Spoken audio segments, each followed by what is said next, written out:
Well, good evening, you wonderful truth seekers, you amazing pioneers, you awakened souls, as they say. So, a quick update here from Paraguay, and we're going to talk a little bit today about the healthcare system here in Paraguay.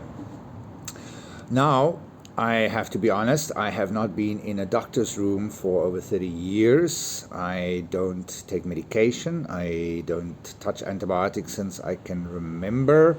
I don't think I've ever had antibiotics, to be honest. My immune system is optimal, as they say. However, on the weekend, I ate some dodgy liver pate. We got a new supplier, and it didn't last as long as it was supposed to be. So I was the victim to some serious food poisoning, and I tell you, it was a fucking nightmare.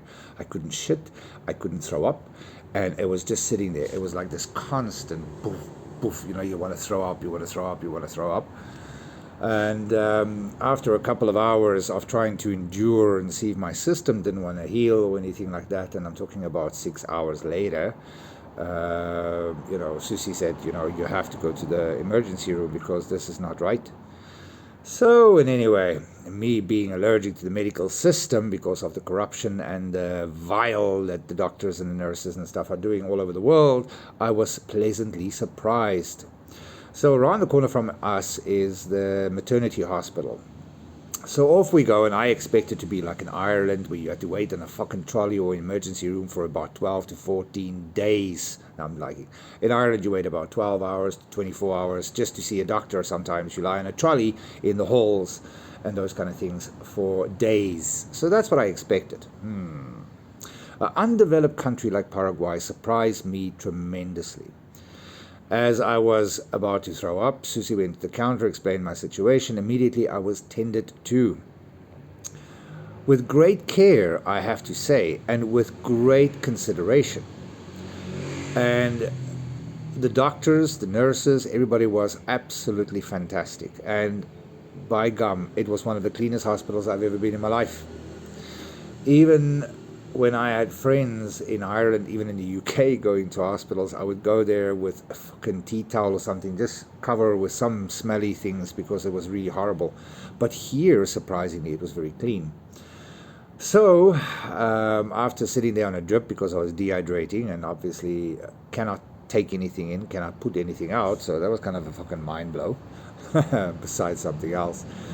But I have to say, 4.5 hours later, almost 5 hours later, at the hospital on drips, and they put some stuff in to relax my bowels, take the nausea away, and those kind of things. No antibiotics. They were very understanding and respectful of that. And I had a MRI done just to check that everything is okay down there and all of these kind of things, and blood works and all of that. And literally, you would be pleasantly surprised. You would imagine that will cost me a few fucking $1,000 or euros, but it didn't. It cost me only medication. My medication cost me literally $17.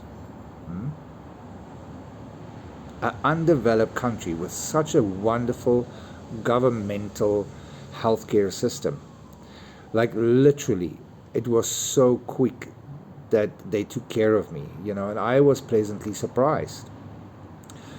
So for people that worry about medical health care and all those kind of things, if you have an emergency here in Paraguay, they will tend to you. They will not ask you to cough out half a mortgage, which I am very happy to share with you guys. Now, obviously, it's 3 days later. I haven't pooped yet. So obviously, I had to take some kind of thing to relax the bowels.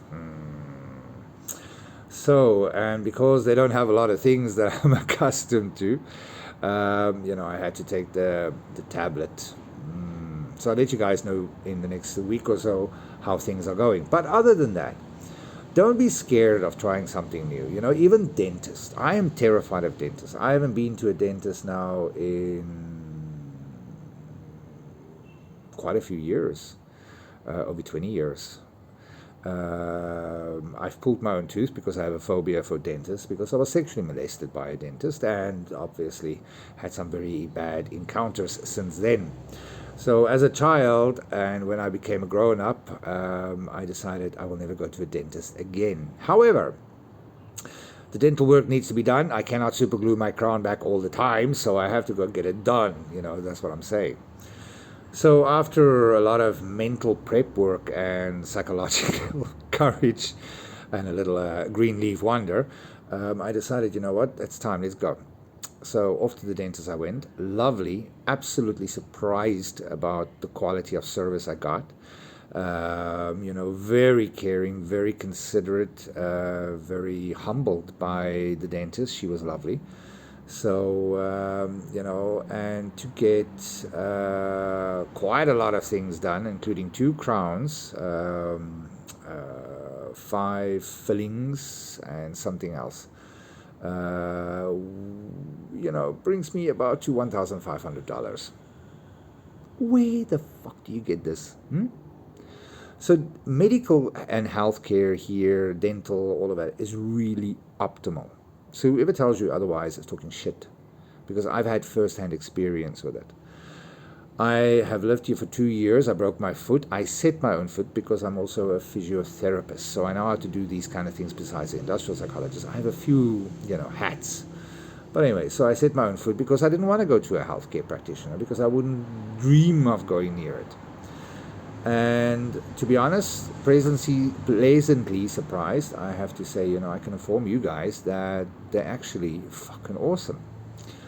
So healthcare, excellent. First-hand experience, doctors and dentists, depending on the dentist, obviously, depending on the hospitals. But in Paraguay, the government hospitals, the maternity hospital is really good. They have a major trauma unit, which is basically handling people that had car accident. They have the infrastructure for those kind of things. So those are things that you have to remember, which is great, because at the end of the day, it's good to know these things that is in place. You don't have to have a cedula to be seen if you don't have one.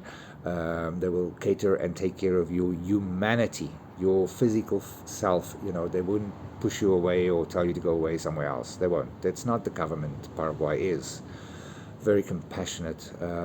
Excelente servicio. Services. I can't fucking remember. What can I say? I'm still a gringo. So, love, light, and all those wonderful things for now. As you guys can see, we've updated our channel. We've changed the whole concept. It's about moving to Paraguay. We are going to talk about the off-grid community for those who wants a rural development and a new opportunity of freedom, sustainability, growth, and obviously support.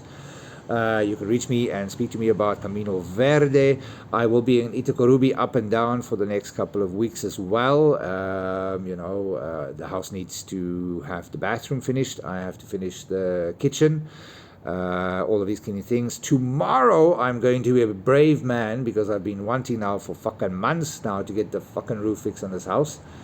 And obviously after try and fail and fucking people offering and promise you everything, I will do it tomorrow myself. So if I do survive and the roof is done and I'm not dead, I will speak to you guys again. So it's quite a high roof, but anyway, you have to do what you have to do, face your fears, step that ladder and say fuck the rest. So reach out anytime you have questions about Paraguay, immigration, stay packages, translators, schools, education, property. We have it all covered for you, chickens. So don't be pecking there with the turkeys. You want to fly with the eagles. You hear me? So love, light, all those things.